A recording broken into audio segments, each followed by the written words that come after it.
Jepang sedang menghadapi krisis yang bisa mengubah wajah negaranya selamanya.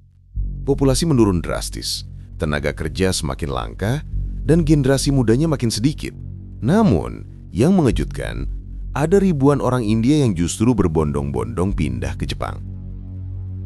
Bayangkan, sejak tahun 2010, jumlah penduduk Jepang terus menyusut. Dari 125 juta orang, diperkirakan hanya tinggal 90 juta pada 2060. Lebih mengejutkan lagi, 1 dari 3 orang Jepang sekarang berusia di atas 65 tahun. Bayangkan, satu kota penuh dengan lansia, tapi hanya sedikit anak muda yang bisa bekerja. Dan yang bikin pusing, angka kelahiran Jepang hanya 1,2 anak per wanita. Itu artinya, setiap tahun, jumlah bayi semakin sedikit. Jepang yang dulu jadi simbol kejayaan Asia, kini pelan-pelan kehilangan generasi mudanya. Jepang selama ini dikenal sebagai negara yang tertutup untuk imigrasi. Budaya yang homogen membuat mereka enggan menerima pendatang. Tapi sekarang, keadaan memaksa. Tahun 2019, Jepang meluncurkan program Specified Skilled Worker.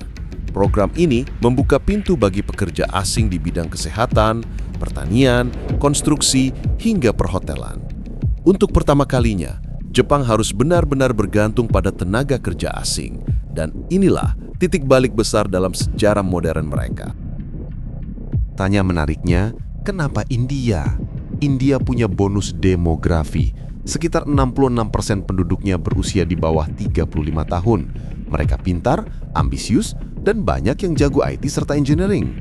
Sementara perusahaan Jepang justru sedang kelabakan mencari tenaga ahli di bidang teknologi dan digital.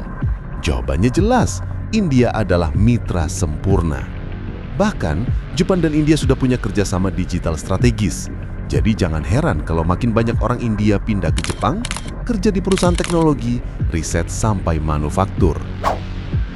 Langkah pertama, mereka menargetkan investasi baru senilai JPY 10 triliun yen. Namun kerjasama ini tidak berhenti pada uang dan bisnis saja. Menariknya, Jepang dan India juga meluncurkan sebuah action plan pertukaran sumber daya manusia. Targetnya luar biasa. Lebih dari 500.000 orang dalam 5 tahun ke depan akan saling bertukar pengalaman, ilmu, dan keterampilan. Termasuk 50.000 tenaga terampil dari India yang akan berkontribusi langsung ke Jepang. Kalau kalian ke Tokyo, Yokohama, atau Osaka, jangan kaget kalau ketemu restoran kari India di tiap sudut jalan. Itu tandanya komunitas India semakin berkembang. Mereka nggak cuma kerja di IT, tapi juga bikin bisnis, sekolah komunitas, bahkan merayakan festival Hindu di ruang publik Jepang. Bayangkan, festival Diwali dengan lampu warna-warni digelar di tengah kota Tokyo, sebuah pemandangan yang mungkin sulit dibayangkan 20 tahun lalu.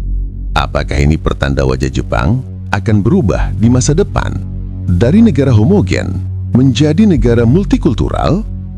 Menurut kalian, apakah migrasi orang India bisa menyelamatkan Jepang dari krisis?